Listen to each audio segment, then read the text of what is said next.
Agent को ये पता होता है कि अगर मैं इसको भेज रहा हूँ उस कंपनी वो कंपनी कैसी है, कितनी अच्छी कितनी बेकार है।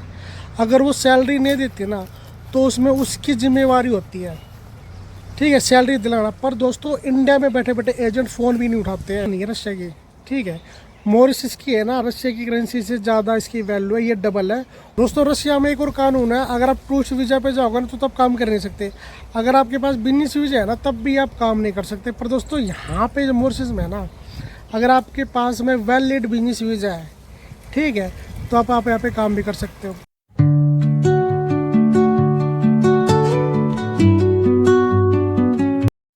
Hello good morning friend, welcome my new vlog. दोस्तों मेरे पास काफ़ी ऐसे कमेंट आते हैं कि सर हम मॉरिशस में आए या फिर हम रशिया में जाएं।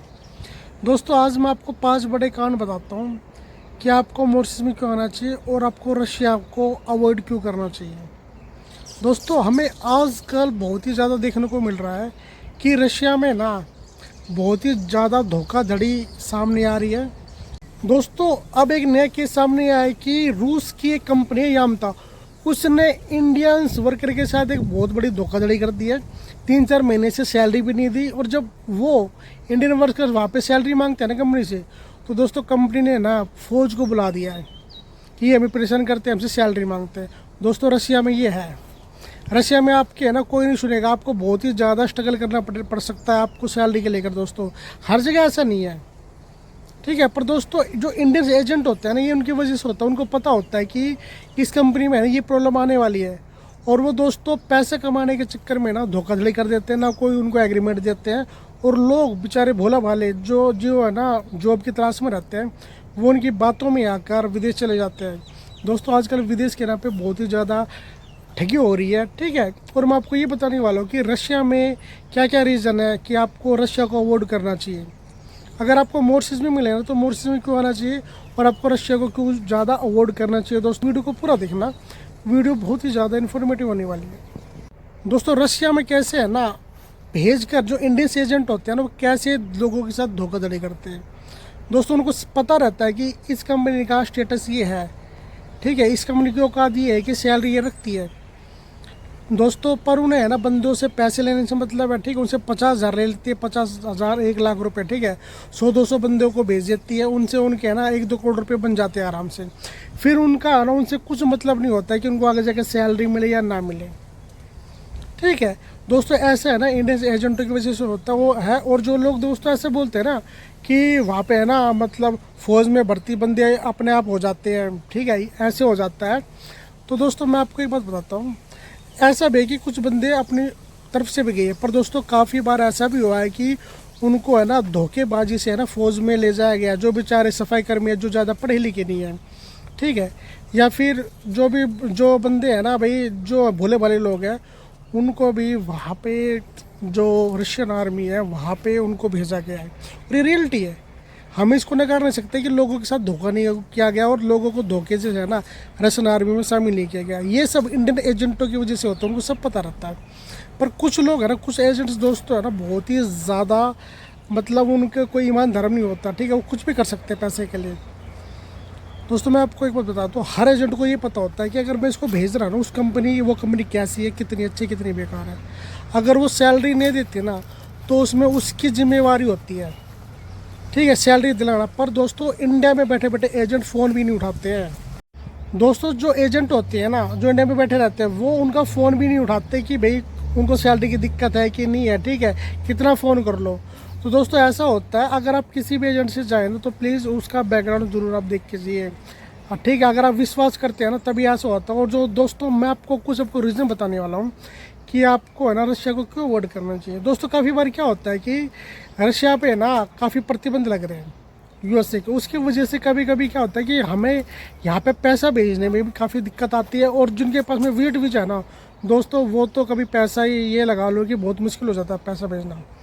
जिनके पास स्टूडेंट वीज़ा है उनकी लिमिट रखी गई कि आपको आपको है ना इतना टाइमिंग आपको काम करना है वीक में। अगर वो ज़्यादा पैसा कमाते हैं, ज़्यादा काम करेंगे तो ज़्यादा पैसा कमाएंगे। तो दोस्तों उस वक्त उनको इंडिया में पैसे भेजने में बहुत ज़्यादा दिक्कत आती है, मॉरिशस में भी आती है, ठीक है। पर मॉरिशस में ये कि किसी भी कंट्री का सेक्शन नहीं लग रहा, ठीक है, यूएसए का सेक्शन वगैरह इसमें नहीं लग रहा, तो यहाँ से पैसा भेज सकते हैं। किसी के भी थ्रू, ठीक है। वहाँ पे दोस्तों काफ़ी मुश्किल हो जाता है। दूसरा दोस्तों मैं आपको एक बड़ा रीज़न बता दूँ तो रशिया में है ना, आप है ना विजिट वीज़ा पे जाके दोस्तों एक दिन भी आप है ना रह नहीं सकते उसमें, ठीक है। अगर पुलिस ने पकड़ लिया ना तो आपको पैसा उसको है ना, अगर आपको रहना तो मोटा फाइन आपको उसको देना पड़ेगा, तो आप रह सकते हो, ठीक है। अगर आप महीने में 4 बार पकड़े गए, 5 बार पकड़े गए दोस्तों, उसी समय आपको पैसा देना पड़ेगा। और दोस्तों तीसरा कारण ये है कि उसकी करेंसी की वैल्यू दोस्तों खास नहीं है रशिया की, ठीक है। मॉरिशस की है ना रशिया की करेंसी से ज़्यादा इसकी वैल्यू है, ये डबल है। और वो दोस्तों है ना 1 रुपया है ना, 1 रुपये के बराबर वो थोड़ा सा फालतू ही लगा लो, ठीक है। 5-10 पैसे फालतू है, ठीक है। पर दोस्तों सबसे बड़ा कारण मैं बताऊं, वहाँ पे ठंड इतनी ज़्यादा पड़ती है दोस्तों, -2 डिग्री तक सेल्सियस हो जाता है। वहाँ पे दोस्तों काम करना बहुत ही ज़्यादा मुश्किल हो जाता है किसी के भी लिए। और दोस्तों मॉरिशस में यहाँ पे ना बर्फ़ पड़ती है ना ज़्यादा यहाँ पे गर्मी पड़ती है। ऐसा मौसम दोस्तों किसी किसी कंट्री में रहता है, ठीक है। तो काफ़ी दोस्तों ऐसी रीज़न है कि आपको मॉरिशस को चुनना चाहिए, ना कि रशिया को। दोस्तों रशिया में एक और कानून है, अगर आप टूरिस्ट वीज़ा पे जाओगे ना तो तब काम कर नहीं सकते। अगर आपके पास बिजनेस वीज़ा है ना तब भी आप काम नहीं कर सकते। पर दोस्तों यहाँ पे जो मॉरिशस में है ना, अगर आपके पास में वैलिड बिजनेस वीज़ा है, ठीक है, तो आप यहाँ पे काम भी कर सकते हो, आपको कोई डिपोर्ट नहीं कर सकता। दोस्तों रशिया में एक और बात है कि आप टूरिस्ट वीज़ा पे जाओगे ना तो आप तो वहाँ पे काम कर नहीं सकते। दूसरा, अगर आप वहाँ पे बिजनेस वीज़ा पे जाओगे ना तो दोस्तों फिर भी आप वहाँ पे काम नहीं कर सकते। पर दोस्तों मॉरिशस में आप कर सकते हो, ठीक है। मॉरिशस में इतना वो ज़्यादा सकता ही नहीं है, ठीक है। आप बिजनेस वीज़ा पे भी आप यहाँ पे काम भी कर सकते हो, ओके। और दोस्तों सबसे बड़ी बात है कि मॉरिशस में कभी भी युद्ध के हालात नहीं रहते जैसे रशिया में है।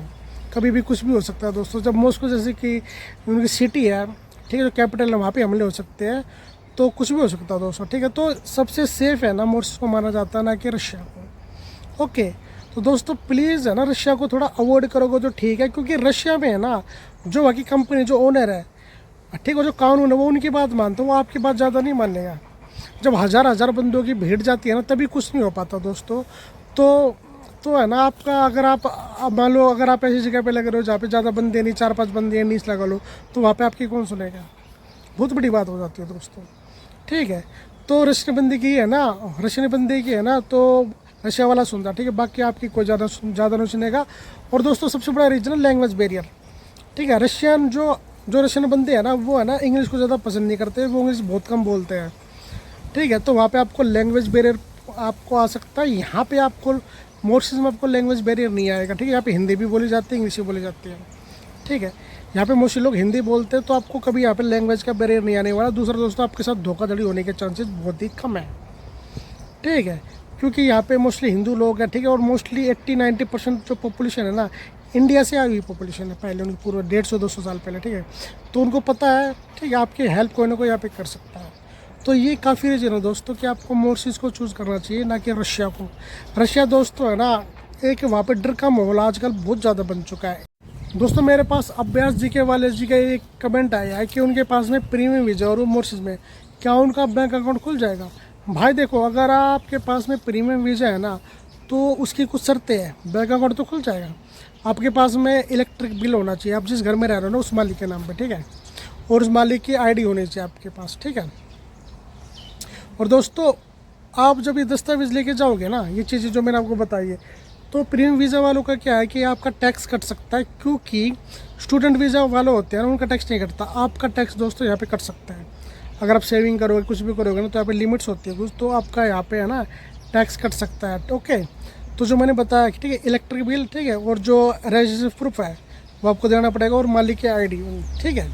और आपको जो पासपोर्ट वगैरह की फ़ोटोकॉपी लगेगी, वीज़ा की लगेगी, ठीक है। तो ये देना पड़ सकता है, पर आपका है ना टैक्स कट सकता है। ये चीज़ आप है ना ध्यान रखना, ओके, क्योंकि अलग अलग वीज़ा पे है ना अलग अलग कानून रहते हैं दोस्तों। काफ़ी बार है ना हमें एक चीज़ और देखने के लिए मिलती है, ठीक है। अगर मैं आपको मॉरिशस में बताऊँ ना, मॉरिशस में अगर आप यहाँ पे आते हो, ठीक है, विजिट वीज़ा पे अगर आपको कोई दिक्कत नहीं है, ठीक है, अगर आप यहाँ पे बैन नहीं हो, पहले आप ओवर स्टेप नहीं हो, तो आप इस कंट्री में एंट्री ले सकते हो विजिट वीज़ा पे भी, ठीक है।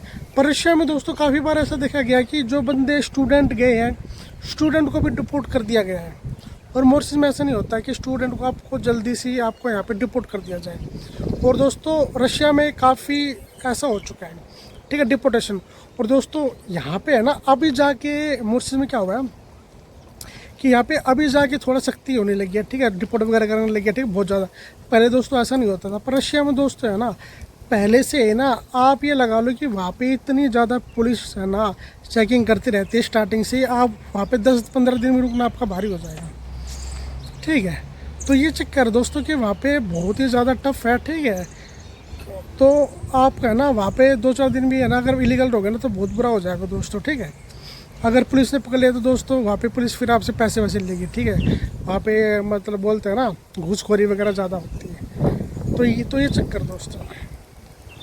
तो दोस्तों आज की वीडियो आपको कैसी लगी ज़रूर कमेंट बॉक्स में लिखना, वीडियो को लाइक करना, ठीक है, चैनल को सब्सक्राइब करना। मिलते हैं नेक्स्ट व्लॉग में। Thank you.